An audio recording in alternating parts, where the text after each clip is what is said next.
Welcome. We are, as we come off our last non-conference game, we obviously didn't achieve the goal in the last one, but we're excited about what we have in front of us, and that was the theme for our team yesterday. As we started off on a new week, we corrected from the previous game as we move forward. But the bottom line is we still have the opportunity to attain our goal and pursue a Mountain West Conference championship. We are 1-0 in conference play, and it will be a 1-0 mentality as we move forward. We worked yesterday. We had a good Sunday practice after a long travel and getting back late, into Sunday morning. The team came with great focus and energy. They're excited to get into conference play and get moving forward. Through the course of the season, we've learned a ton already. Everybody knows that. Now it's time for us to be able to move forward and learn from our experiences and grow. And that starts with us, as coaches and as a team together, and the commitment we made together yesterday to move forward. And it showed at practice. Again, coming off a long travel and getting back early in the morning, the team practiced extremely well yesterday.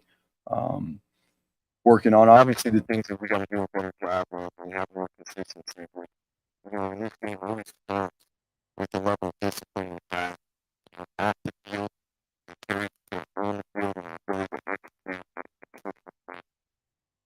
We talked about it last week and going into the game in terms of third downs and on both sides of the ball and being able to be more efficient. The continued drives as an offense at times we were efficient, times we weren't. Critical times, we threw the ball well. We can continue to build off of that defensively on third downs last week. Leading up into the fourth quarter, we were doing a good job. As we spoke about after the game, we got to get a flat on third downs. And that comes down to us as coaches, make sure that our players are in the right position, and make sure they understand how we're going to execute those situations to be able to get ourselves off the field.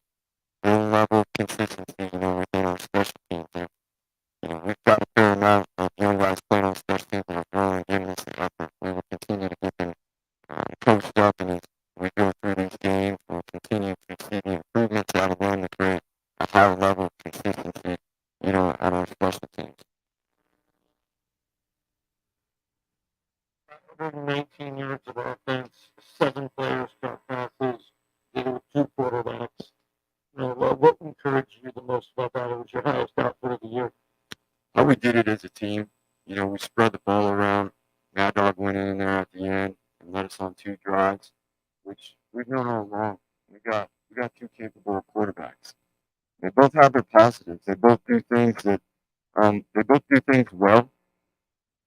And because of that, this week in practice, we will allow both of them to get reps with the first team. Practice. Stats.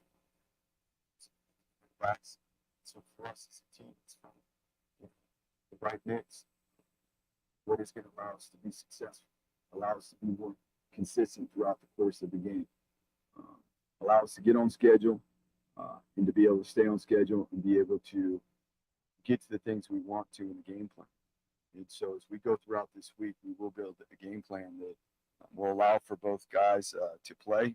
And as we go through the week, we will see, where that efficiency is throughout the course of our Tuesday, Wednesday, Thursday, and Friday practice. Yeah, Mad Dog is going to get some reps with the Blues, but, again, there's things that Taylor does really well that a lot of people can't do. And this whole team is extremely supportive of TG and what he's done and what he's capable of doing. I'm extremely supportive of TG, and obviously we made a decision in the game at the end there last week to put Mad Dog in because we've seen what he's capable of doing in the past game. So love the competition, that we have. I love the fact that these 2 guys are guys that support each other, guys that are going to help each other, and we'll find the right mix. This isn't if we use two quarterbacks, which we plan to in this next game, it wouldn't be the first time that it's been done. And to be honest with you, I don't see a problem with that. It's what's best for the team, and it's what's able for us to be efficient throughout the course of a game. We've proven, that we can run the ball. We've proven at times that we can be efficient throwing the ball. And for us, as a team, as a staff, as players to bring that together, that's the most important thing.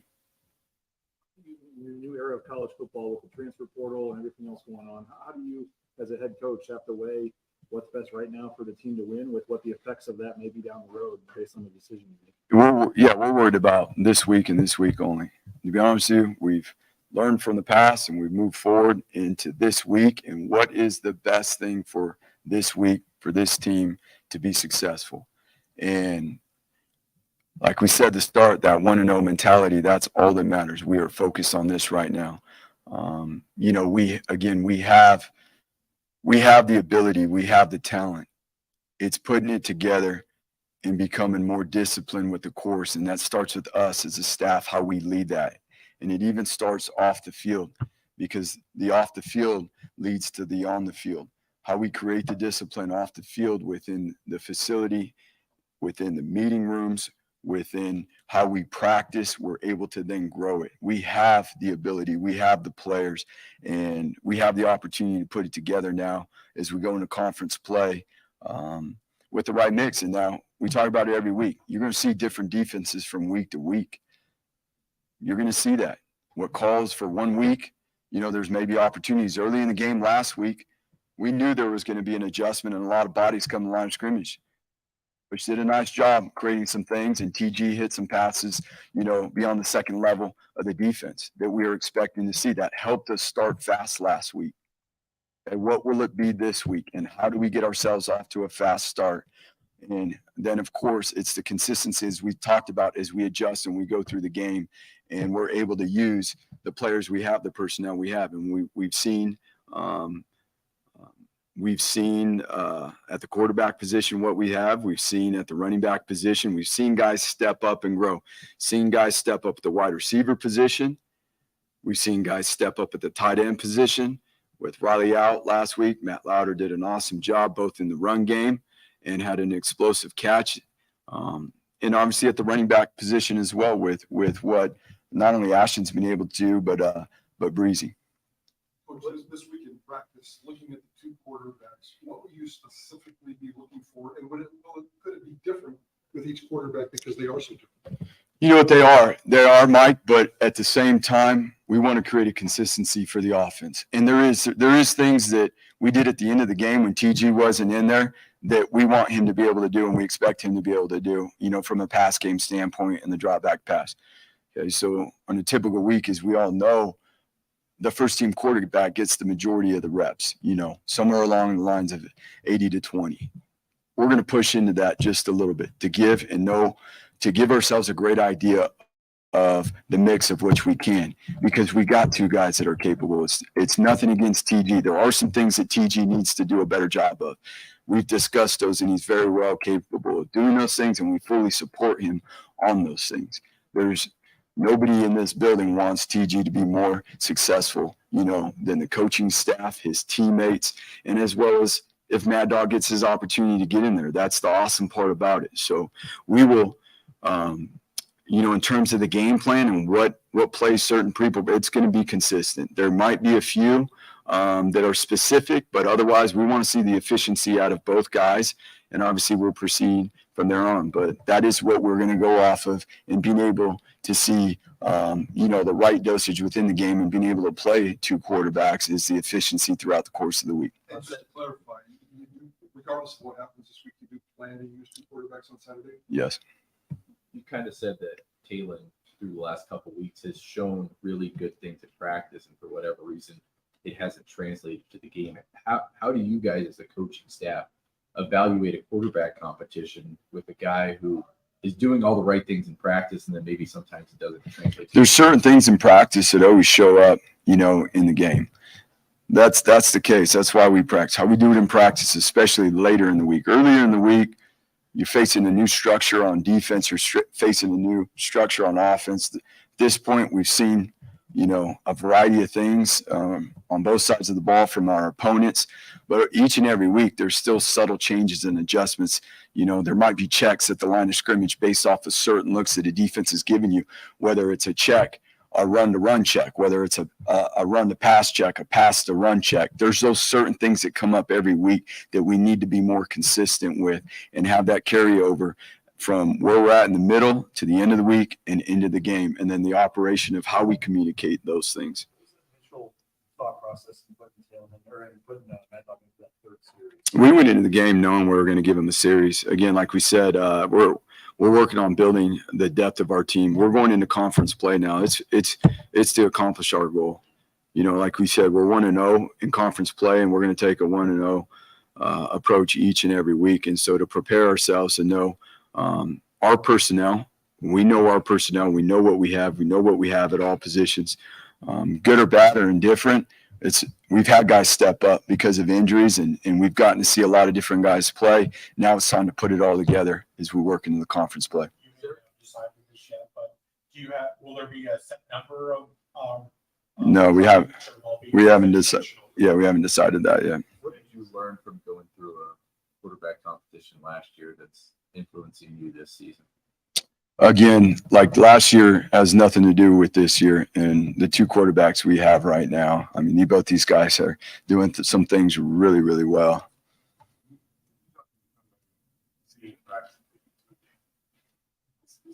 Is it just a confidence piece? Like what helps really push that or facilitate that? Yeah, there's no question, and that's what we've been working to grow at as we move along here throughout the course of the season, is being able to, when we get done with one game, what did we do well? How did that stem from our preparation? What are the things that we want to get better at, that we need to get better at? And what are the things we're going to implement from a preparation standpoint, not just on the film, but the meeting room? Then it obviously goes into, what do we have the confidence? What are we efficient at running? Again, this is a personnel-driven game. We've got to implement the things into a game plan that's going to help us win, to help us be successful on both sides of the ball, but ultimately it's got to fit our personnel as well. How does this offense different on game day? In terms of his ability, I mean, we saw at the end of the game there, Mike, we saw what he's able to do, within the pass game. He's shown to do that in practice. There's a reason why we decided to make that decision. And at that point, we felt like based off of what we had seen in practice, not only, through the course of fall camp and into the season, Maddox runs the 2-minute drill against the first team defense, and to see his efficiency and what he is able to do and the way he's able to operate, we've been able, like I said, we know our personnel. He's very consistent as he goes through his progressions. He was able to get the ball out on time. And we had some shot plays. We were first, and we got a penalty. We go 1st and 15 down there in the red zone at the end. And we call a play that, was a deeper progression route, and the defense handled it. And he went quickly to check down, and we went from first and 15 to a touchdown. Those are the things that he has shown to be able to do.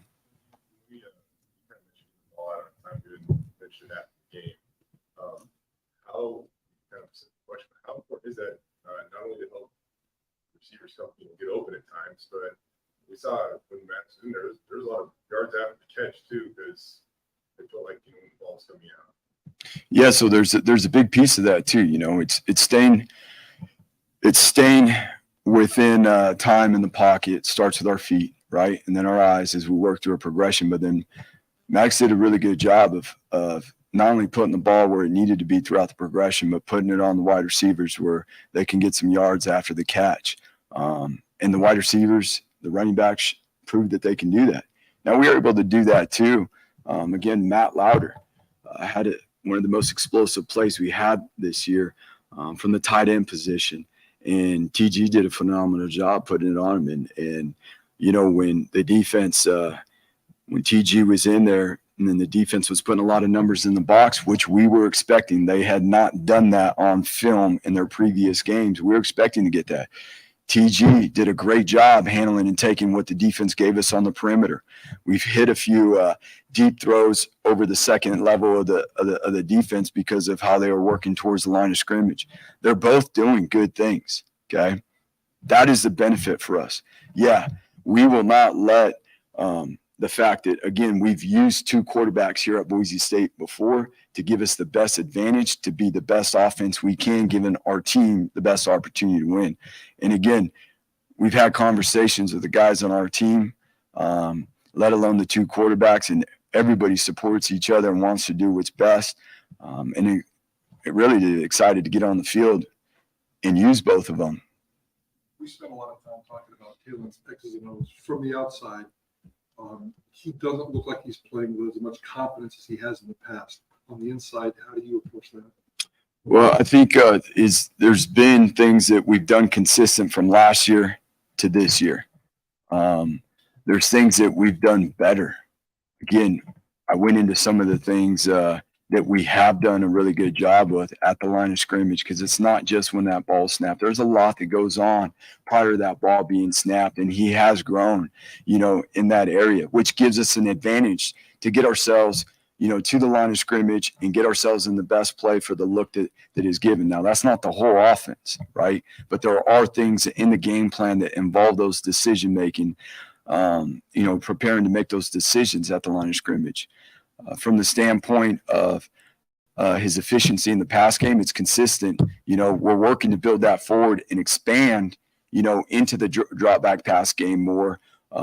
But the consistency of where we were at last year and through, we track all this through spring ball, through fall camp, where his numbers are right now are similar to what they have been. Defensively, obviously, has been quite up to the standard defensively. And you said after the game, Yeah. I a couple of times. I mean, do you need to have a bigger role in terms of the play calling, or what do you do personally, I guess, with the defense struggling like it is? There's no question. And I take responsibility for it. I take responsibility for everything. How I can impact, how we can impact, our players is the most important thing. The structures we create. A big part of that too is how we can develop the depth, how we're continuing to develop the depth of our defense. We've played a lot of guys this year, which is great because these guys are getting experience. We've talked about the guys that have stepped up. It starts with me and creating a higher level of consistency of how we're executing from first down to third down to fourth down. That's where it starts for me, and making sure that we are emphasizing the proper things that it needs to the proper things that need to be emphasized to be a successful defense. We know what those things are. We've done it before. Each and every year, it's a different look. It's new players. It's what do they do well? What aren't we doing well? And to be honest with you, we have all the ability. We believe in our players. And it's about finding a level of consistency that starts with our discipline and how we play, the fundamentals and techniques that make the scheme. I'm excited to get back on the practice field. We're going to have a huge challenge this week. We're playing, again, another very good quarterback that is a multi-year starter, that has length at wide receiver and is shown to be able to push the ball down the field. Okay? So here comes the next challenge. How will we grow this week? How will we grow as a defense in the entirety of how we are up front at the line of scrimmage and how we execute within the back end and how we bring it together? Is there anything that has to happen to hope it snowballs from there to better results? Is it limiting big plays, shutting down the run? Anything that is a concept that can help us? It will never change. The things that come down to eliminating explosive plays always starts with the communication and the pre-snap being on the same page. It always starts with that. We gave up a touchdown last week because we didn't communicate well, and we had an error in the boundary side of our coverage that allowed for a touchdown run. We can fix those things. That starts with us and making sure that we fully understand, that our players fully understand what we are doing and when we are doing it, and then the communication on the field, how we set that. The second thing is always about our eye control and how our eyes put us in position, put our feet, put our body in position to execute and win our one-on-one with the fundamentals and techniques. And this game can become very, very complicated. You can run whatever schemes you want on defense. The bottom line is it comes back to those. We say it all the time. The fundamentals and techniques make the scheme. And we do have the players that have the ability to execute the fundamentals and techniques. They've shown to do that. We as coaches got to create an environment where it's an expectation and a standard. And our players, again, we had a great meeting yesterday. We had a great discussion, and we broke off in the position meeting rooms, and we had a great practice where that is going to be the priority as we move forward. This game can become very complicated. We can look for all these, what is the answer? What is the answer? It is very simple. Playing great defense starts with discipline and mentality. That's where it starts. That's kind of a similar message for the last 5 weeks. Where has kind of been the disconnect in terms of the coaches and then, getting the players to buy into that? So, I mean, regardless, to the contrary, we actually did things better. We tackled pretty well. I mean, considering, what we were talking about the week before. So is it going to change overnight? Growth takes time. Okay. We've got young players in there. We've seen certain players do a better job and play better. Shea Oladipo played really well last week. Okay. Let's talk about that. Let's talk about how much better Shea played last week. Let's talk about what Marco did last week. Let's talk about Zion and how Zion stepped in there. And now in absence of Tubner, how Zion has done a better job, and is learning, growing in his urgency and his focus and how he's coming because his want to do his job better and grow each and every week. It's not going to happen overnight, but it will happen because his team is committed to doing that. Yeah, so I mean, again, it comes down to the same things. We didn't handle our technique, on the right side of our field goal team the way we should have, and it cost us. That's something that we, as a coaching staff, have to be on throughout the course of the game, so that in those critical moments, we talk about all the time. Special teams is going to change the game.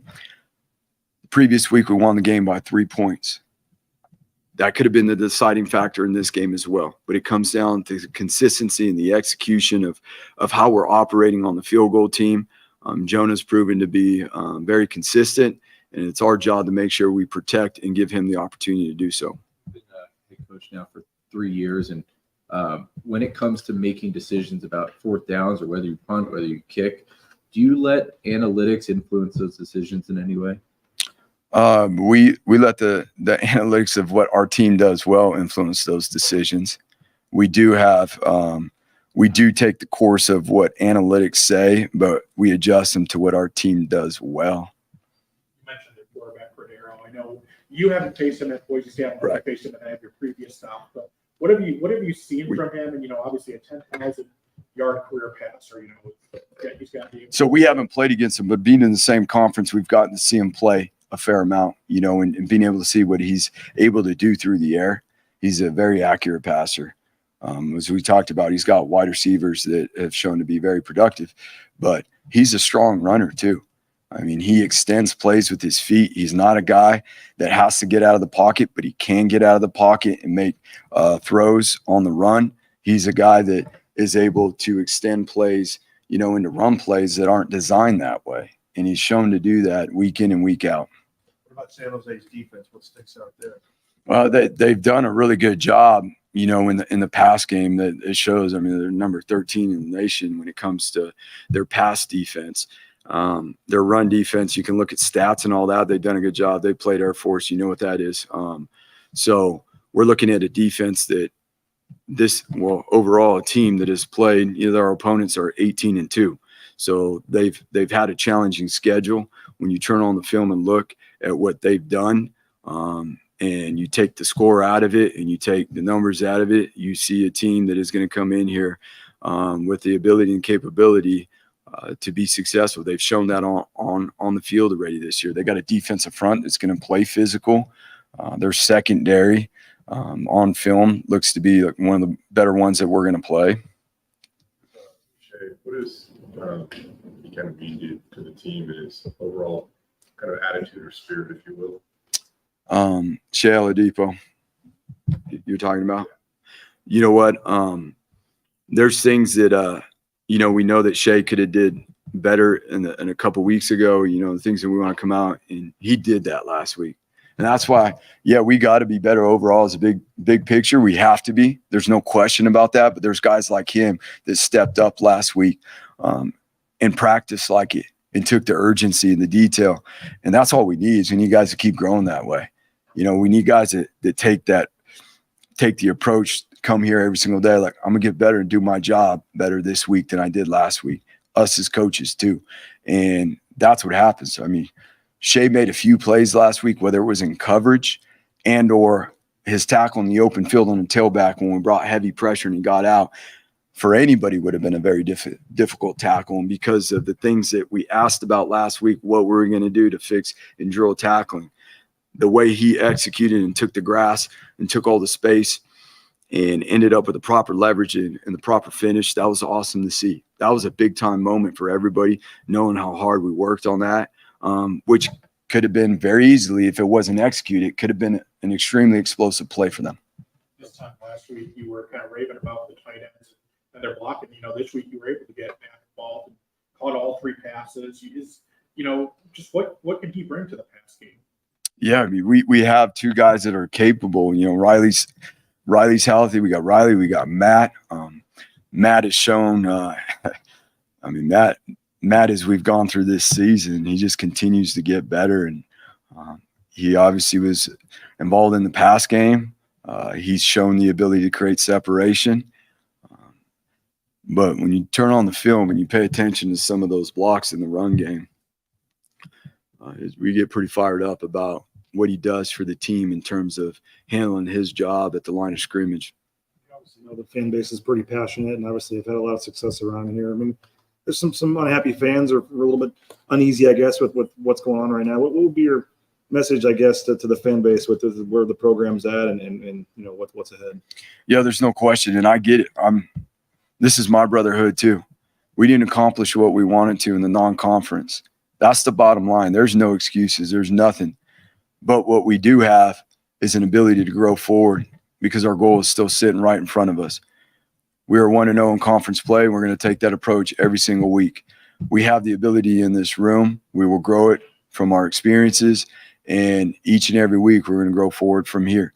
Again, we got a team that has been willing to grow and learn. We just got to do it more consistently. How our leadership will step in and lead these things, how our coaches will step in and lead these things will give us the opportunity to do it 1 week at a time. And as we step into conference play, that is the most important thing. It's going to be exciting to see what our offense is capable of doing, what we've building off of what we've done, you know, and then obviously I'm excited to see how our defense grows. I'm excited. Like, yeah, have we been the standard on defense? We haven't.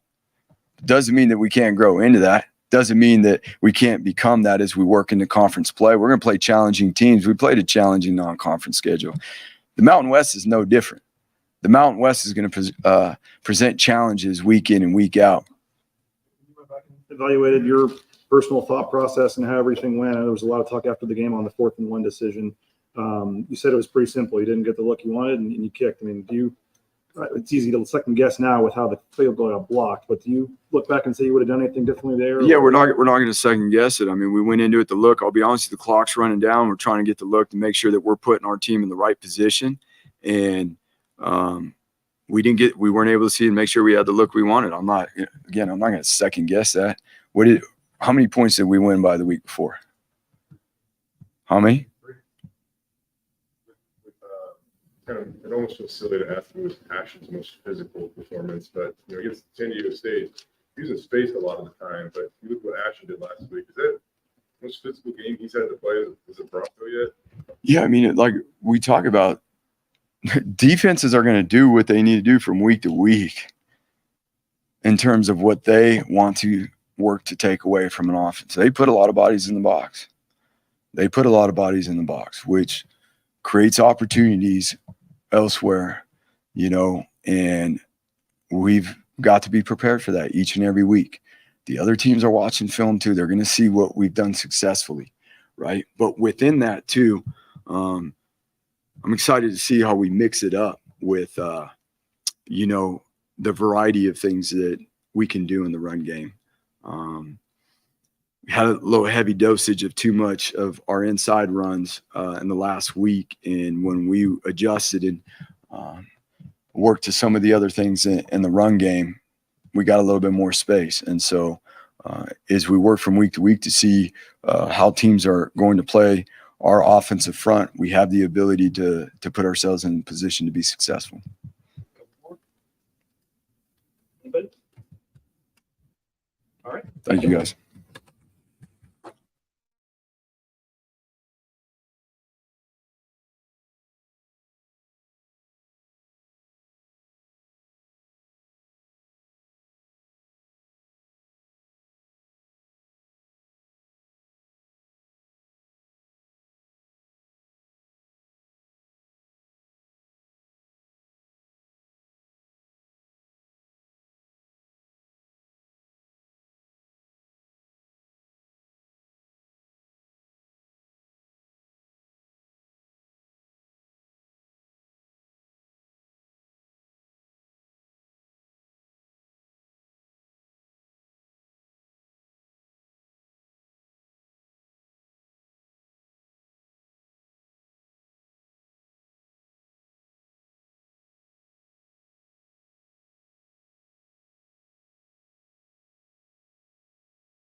How you doing?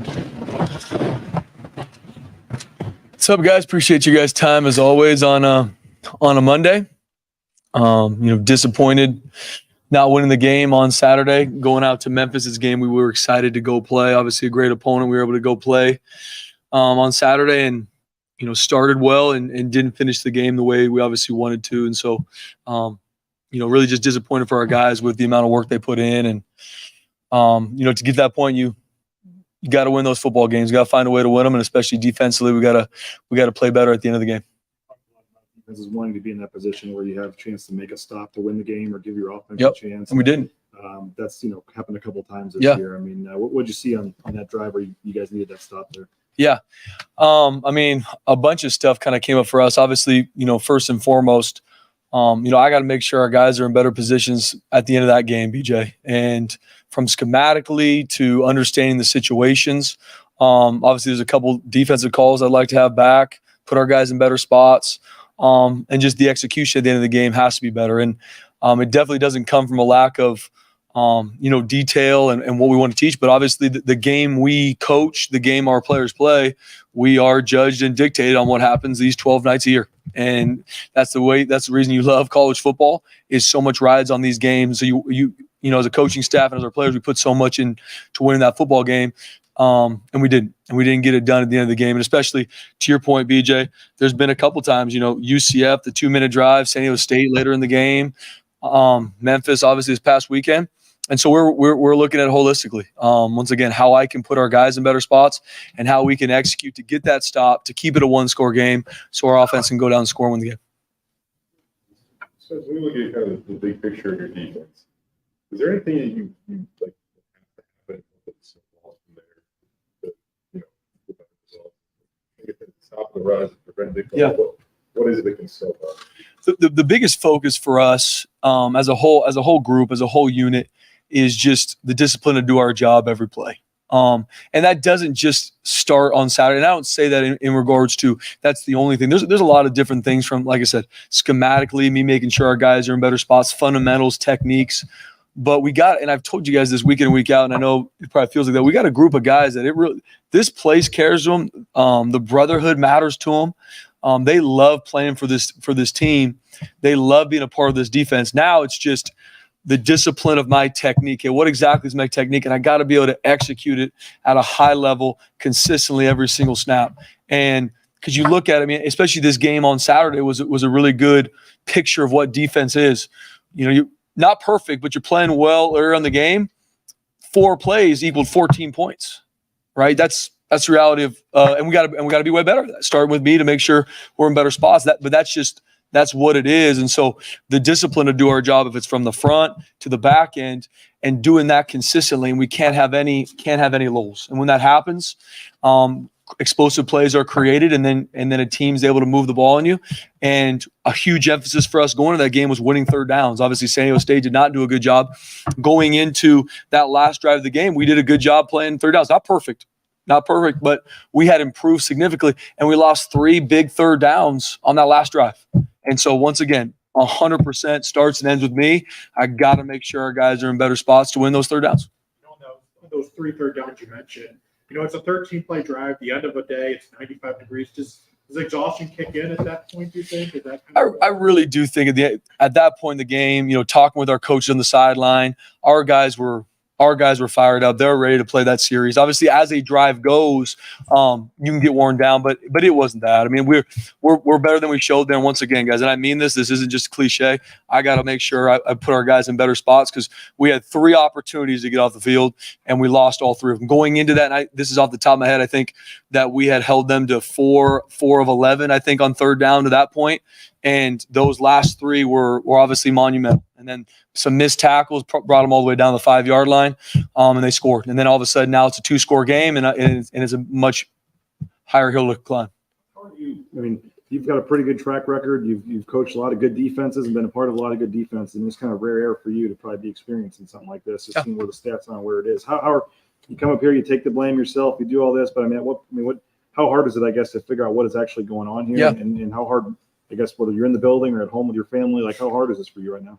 It's tough, guys. I mean, I'm not going to sugarcoat it. I mean, it truly, especially how much I love this place. I love these players. I love this community. It breaks my heart that, we haven't been able to put the wins together. We haven't been able to play the way defensively I know we're capable of, and taking full ownership of it. And I mean that too. It's not one of those things where I just say that because I'm standing up here. I'm saying the same thing to the D staff, and I'm saying the same thing to our players. Then from there, it's okay. This is how we can fix this in the future. This is how we can win this third down. This is how we can tackle better. This is how we can communicate better. But at the end of the day, to answer your question, it hurts my heart because I love these players. These players deserve to get the results on the field that we aren't seeing consistently. And so excited to keep growing, excited to get better from game 5 to game 6. And we have to. And that's the reality, especially in the sport we play. We have to. We're in conference play right now, and I'm fully aware of that. That's what I told our staff. I mean, I'm fully aware of the fact that we're not playing up to the standard, not playing even close to the standard with which we want to play defensively, and it starts and ends with me, and I got to do a better job. To me, explosive plays are kind of like scoring runs in basketball. They're bound to happen, but it's about how you respond. What do you need to see differently from your guys to keep those from compounding and becoming damaging? Yeah, 100%. I mean, there's especially. I am that early in the second quarter where we gave up that big pass play on their sideline. It's finding a way. I mean, we talk about all the time 3 or nothing. We found a way to get them tackle them off at the 20-yard line, stop the run that next play, and then we miss a tackle on the perimeter and it's a touchdown. So it's finding ways, to your point, to make sure, okay, you don't want explosive plays. The goal of playing good defense is to eliminate those. But when they come up, you got to stay in the fight. You got to find a way to turn it into a field goal, not a touchdown, or best case scenario, a takeaway. And so just train our guys in practice. We train that a lot. We obviously got to make sure we continue to emphasize that and do a better job. But red zone defense is another one. They were in the red zone 3 times. They got 3 touchdowns. Holding teams to 3 points or less is a huge part of playing elite defense. And once again, we have not done that at a high standard at all, and it has to be better. You were here in 2020 when Cordero was at Hawaii. Oh, yeah. He had a pretty good game against you guys. What have you seen, looking at him in film, how has he improved even since that? Yeah, I know, remember playing him in 2020. And I mean, he's an explosive athlete. I mean, he's one of those guys that just, even if the pocket is leveraged the right way, he can still break an arm tackle, and he's got the speed to be extremely explosive. Not a ton of design runs. They will create design runs for him, and they do have those, and they've been very good. But he gets a lot of yards from just the play breaking down, or the coverage isn't what he likes, and he's out of there. No different than when he was in 2020. I think he's for him, it's been awesome to see just him grow his arm talent. I mean, they're booting him from right and left hash. He's making throws on the run, throws a really nice deep ball. And so he's really stepped up his game in that way, and to where really become more of a complete quarterback. So it's been awesome to see his growth. Okay, maybe there's one play you go back, but the other season two pretty darn good.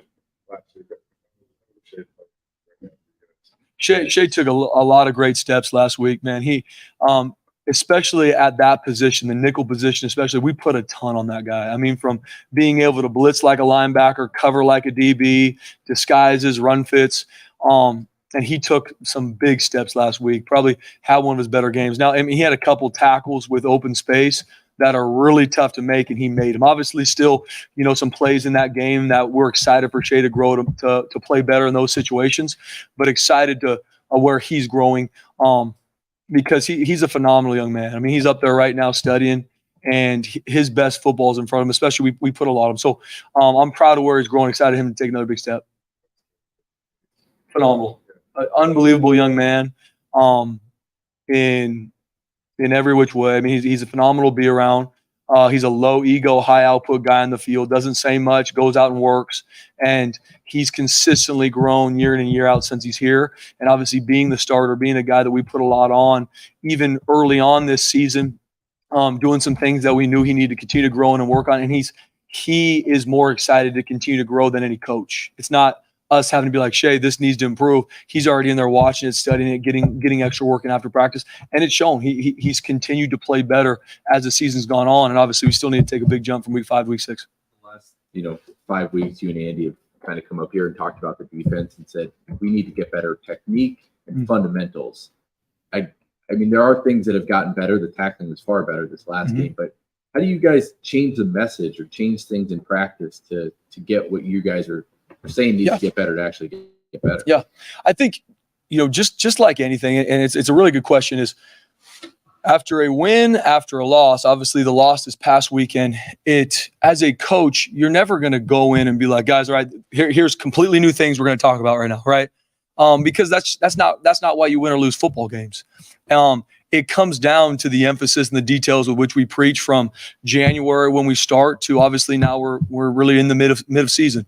So it's not so much changing the tune. Obviously, us as coaches just got to continue to do a good job with A, how it's presented, and then even more importantly, B, how it's practiced and executed in practice. Because at the end of the day, how you practice, how you prep is how you're going to play. And that's something for me holistically, just looking at walkthroughs to practice, to obviously the schemes, just to making sure. So instead of going in front of a room or instead of coming in front of you guys every week, it's not just we got to be better and then I'm going to go back in the D staff room. We're going to do the exact same stuff, guys. Same practice, we can't, right? You got to always find ways to improve and do things better. Even if we were winning and succeeding, you still got to continue to be on the cutting edge to make sure, is there a better way to teach this technique? Is there a better way to put our guys in tackling positions in practice where they're going to see those in the game? So long-winded answer to your question is we're always hitting the same emphasis with our guys. Are we communicating and playing with great eye control in the pre-snap? Yes or no? Is it consistent enough to where we can eliminate explosive plays? Secondly, is our pursuit the way it needs to where if someone misses a tackle, his brother's right there with him? And then obviously the tackling part. So we're always hitting those three because more times than not, playing good defense, one of those three things are going to be right there, good or bad. Played really well on defense, man, you guys were communicating on the same page, tackled well, and honestly, you probably took the ball away from him. We didn't create any takeaways. So we will always look to better ways to coach it, teach it, emphasize it, but we're really always going to come in front of the guys and be like, this is what defense comes down to. No different when I go through a unit meeting on Sunday with our defense. It's coming back to the same things. How did we do in these areas, which will directly correlate to what we're all talking about. Did we stop the run? Yes or no? Did we eliminate explosive plays? Did we win the money downs? It will directly correlate to those. Feels like, with DGI, the most experienced guy on defense isn't available. You guys got pretty young, in a hurry on defense. The guys who out of the portal, how much do you need, some of those guys to come along? Because usually those are the guys that aren't getting answers. Yeah. I mean, the way college football is, and obviously just in general, everyone you bring into the program, I mean, you're seeing even our freshmen, you got Ty Benefield playing a ton. Chase Martin's playing a ton. Special teams is going to even play more on defense. So from freshman to a JC transfer in Amari McCoy to transfer portal Sheldon Newton, it's all hands on deck. And that's the same way we talk to our guys. And obviously guys that came in June, there were some guys that came in January. At this point, we're week 6. Our guys know what's expected. Our guys know these techniques. Our guys understand what we want to do defensively. And now we just got to do it better. We got to present it better as coaches. We got to make sure it's very clear and concise to do exactly what it's supposed to be, regardless of what they do offensively. This is how we want you to do this. So then it can build their confidence, be able to execute at a high level, because it is all hands on deck. We want, from a depth standpoint to the guys that are playing, we need to make sure everybody's growing at the highest rate they can, because we need to as this week goes. We're in conference play now, and at the top of this team meeting room, it says that our goal is to win a conference championship and a bowl game. That's what it is. That's what it's been since January, and so that's been our biggest thing to our players is, guys, as frustrated as it might be right now where our record is, and trust me, as coaches too, like BJ was saying, as frustrated as we might be or just disappointed in how we've played, we still have our goals right in front of us. Now, they can easily go away if we don't play the way we need to every week going forward. But we need everybody to step up, and even with a younger defense, especially with DJ and Alex Tubner out, you get a little bit even more young. Our guys have played enough football now. We're into week 6. It's time for everybody. Everybody's cut their teeth, and now it's time for us to play at a higher level. Another week where Marco was just all over the field for you guys. Just how much better is he getting every week, and just how high can the step be for him, especially if DJ's going to be out. Yeah. Oh, absolutely. You just fill in for him. No, I mean, I'm extremely proud of how Marco's played. I mean, you talk once again about a guy that really is a freshman in regards to playing, because this is really his first year playing after tearing his ACL last year. So you talk about a freshman stepping into the Mike linebacker position, especially with what we put on him from a schematic, from a communication standpoint. And he stepped up in a high level. I mean, he can handle stuff on the field. If you guys are able to watch him, just watch him operate on the field. He sets fronts, communicates, make sure we're all on the same page. And he played every snap of that game pretty much. And you talk about a guy that still plays with a relentless motor, not perfect, still excited to see him continue to grow, but very proud of where he is and where he's growing to, not only this year, but even in the years to come. It seems like he's getting pretty close to me. More fast breakup. Yeah. No, man. Rod grew a ton these past 2 weeks. Really, I would say that's the biggest thing that's awesome to see from Rodney is just the fact that he's played football for us. He started all last season. Did some things early on the season that he knew he was better than, right? We knew he was better than, and he took ownership for it. He's out there focused on the techniques of, be it man coverage, post technique, whatever that is for him. And he's focused on it. He's worked at it, and his discipline to do his job with his eyes, his technique, and he's gotten better. I mean, he had a couple big-time plays in the game, a couple really big tackles. Now, same thing for Rod, as same for everybody on our defense.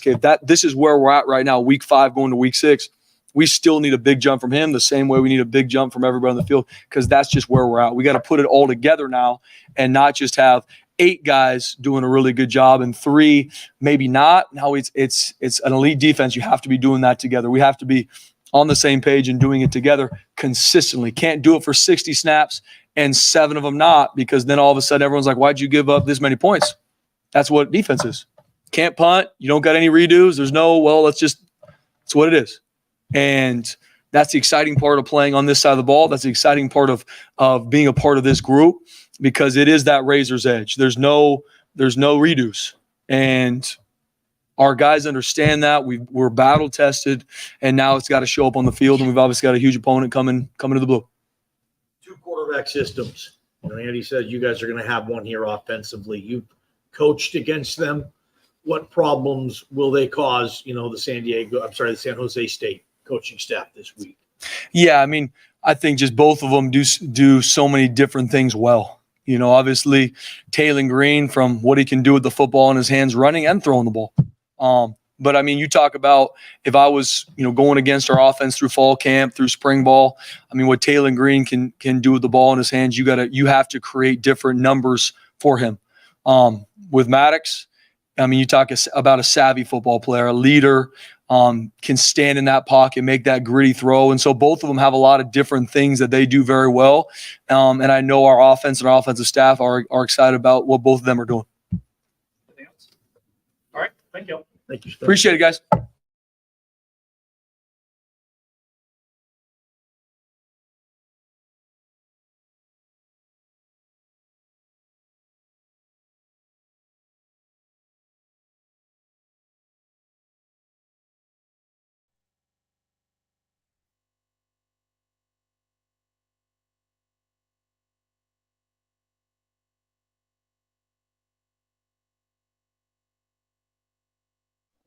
What's up, guys?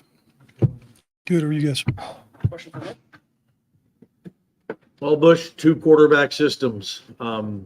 What's your experience with them? Why is it the right move for this team right now, in your opinion? Yeah, don't have a ton of experience with playing 2 guys, certainly at once. I really don't think this is a thing about Talon and his development. I really don't. I just, the reality is Maddox has played well enough to deserve an opportunity.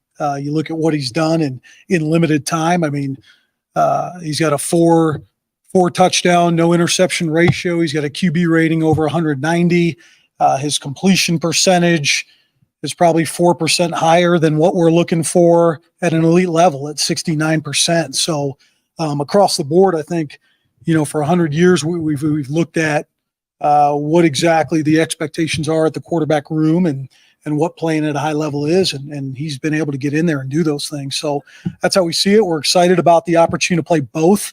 I think the unique situation for both of these guys is we don't see Talon as a guy who can't make throws down the field, and I think he's proven to do that.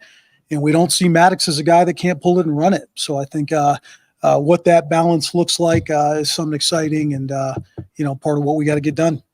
Given the transfer portal and just this new era of college football, how do you weigh what's best for the team right now with a decision that you make now for Saturday could impact the next, year or two for this team?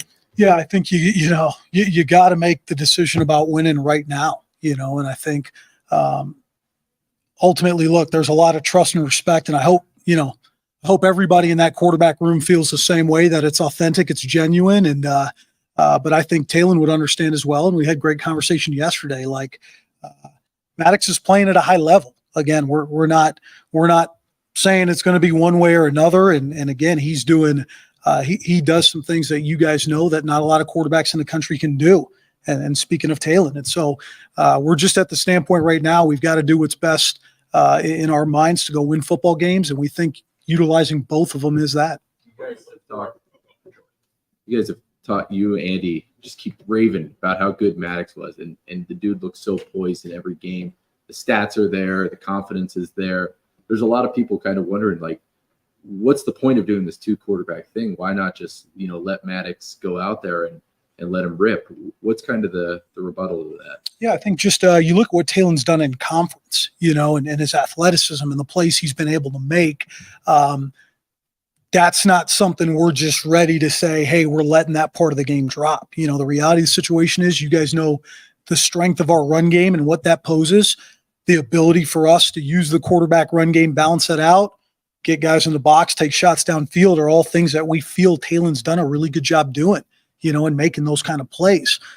We also think, you get into a game maybe like last week where you're getting more negative plays on first down and you're in second and long situations, or you're in third and longer situations.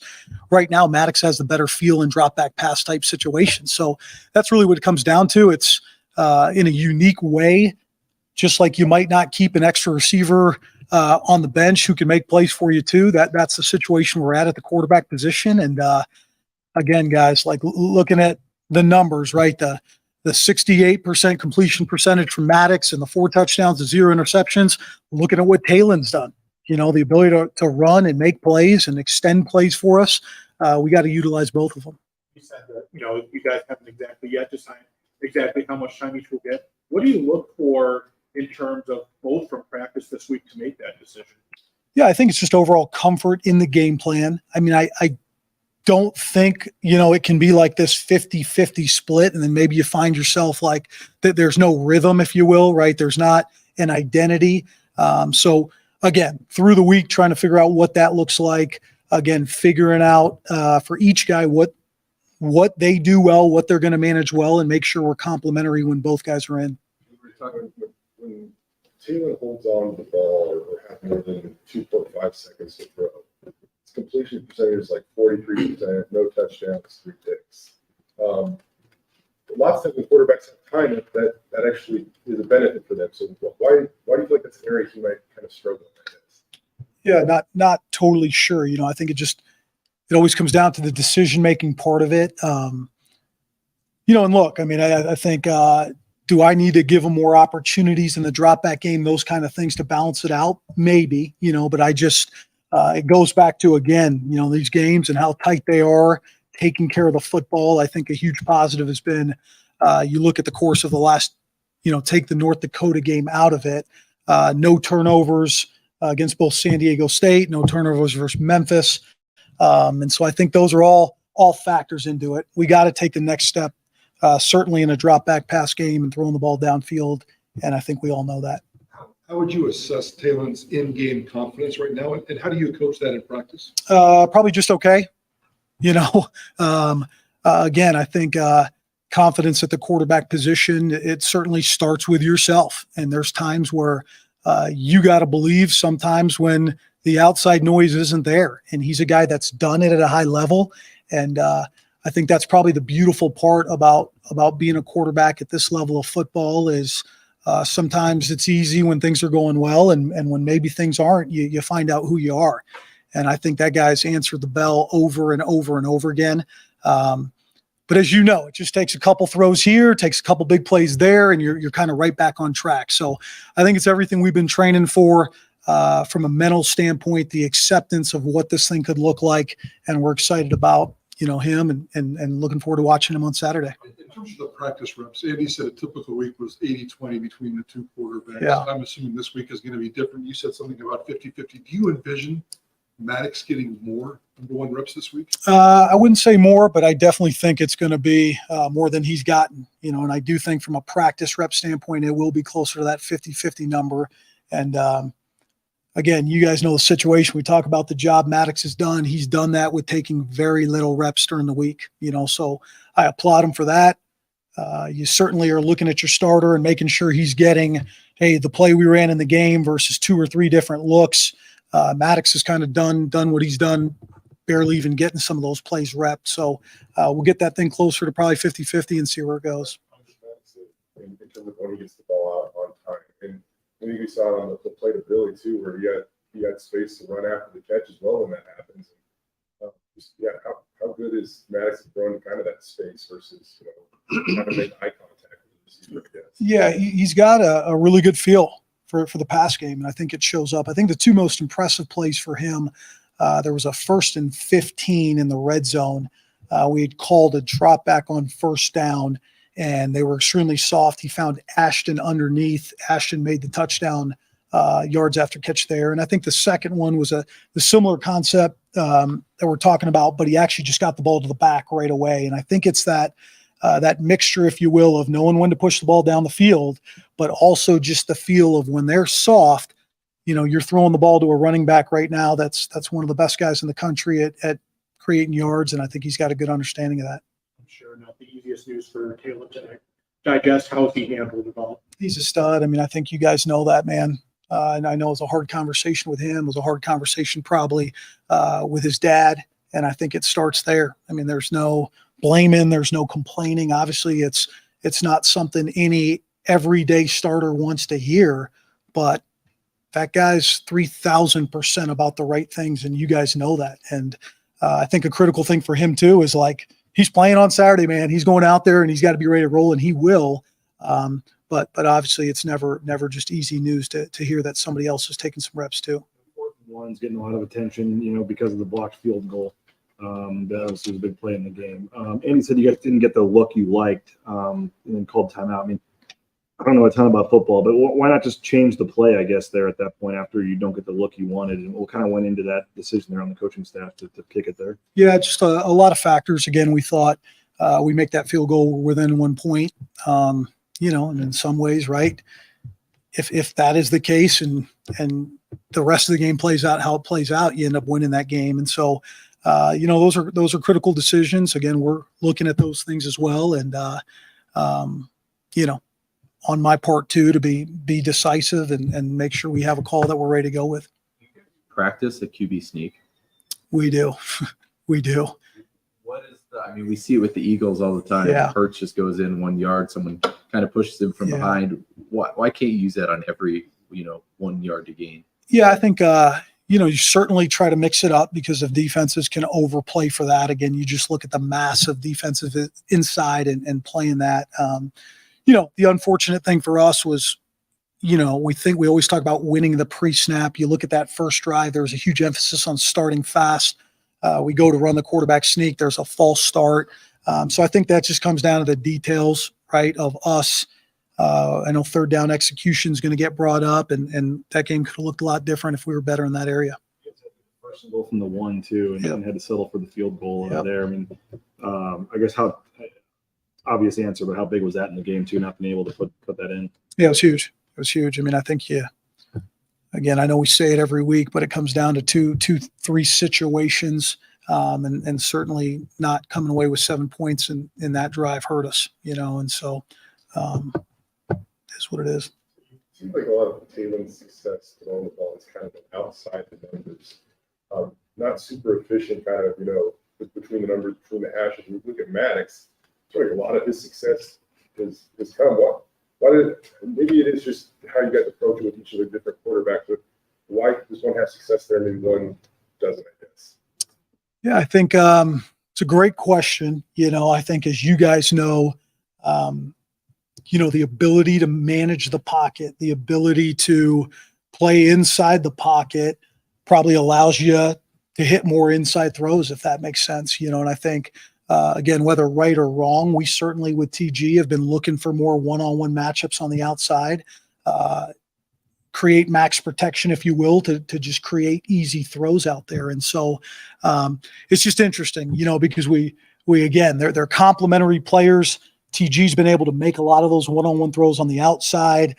Maddox's probably worst rep of the game was a max protection outside throw, and he kind of said it. And so it's that mixture, but there's no escaping it, right? At the quarterback position, the ability to be in short, confined space, be accurate, allows you to make some of those throws inside.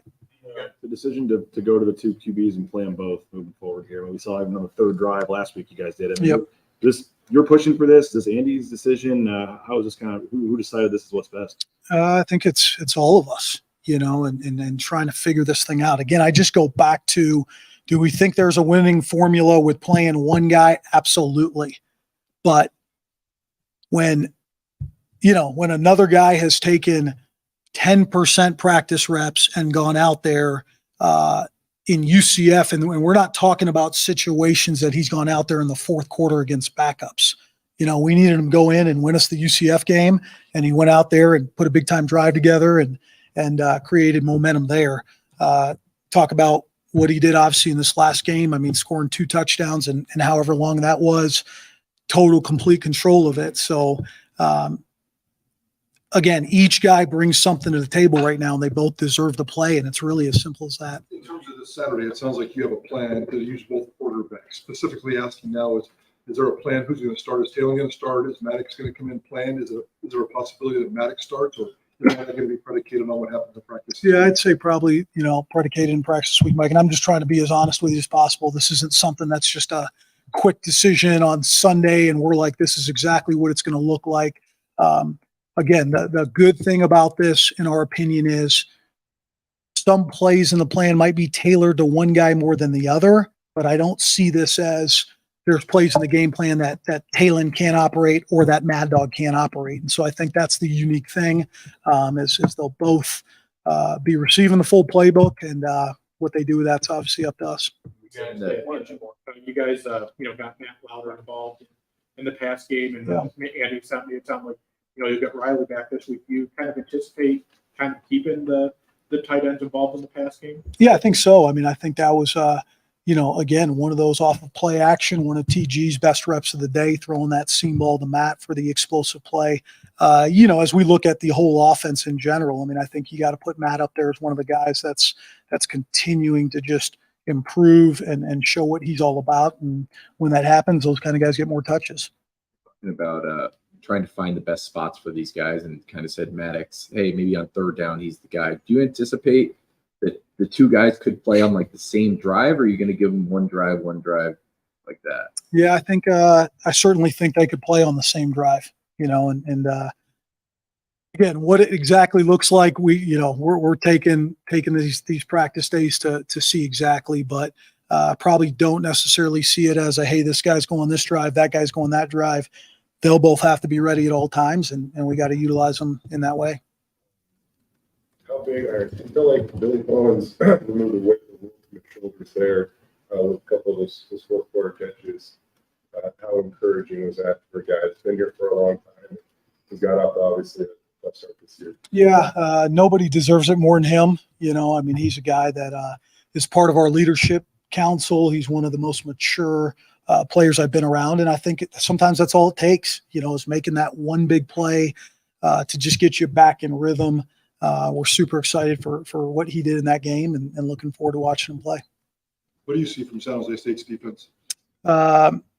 Certainly a group that has done an extraordinary job against the teams they've played. I mean, I think you'll look at it on the back end. I want to say they're number 2 in conference in stopping the pass, and that's after going against USC, Oregon State, Toledo, some high-powered offenses. So they do a great job of keeping things in front of them, not really allowing for big explosive plays down the field. And I'm certainly impressed with their front. So I think they play extremely well complementary, and, it's going to be critical for us with all this going about who's playing at the quarterback position, right? How all that of, hey, what's our identity? And it starts with being physical up front and controlling the line of scrimmage.